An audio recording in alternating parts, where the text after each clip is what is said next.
Hello friends, I hope you are doing well. Today we'll talk about how to fix or how to solve the problem of KakaoTalk. Here we go to settings.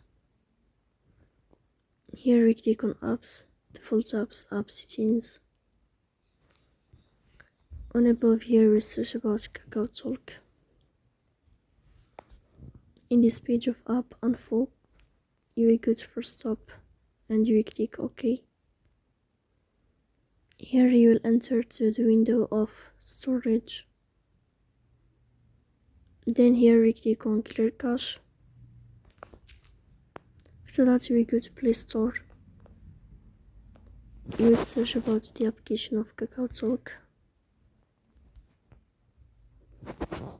And then here if you find updates you will update your app. So that's all, don't forget to support us by like and subscribe.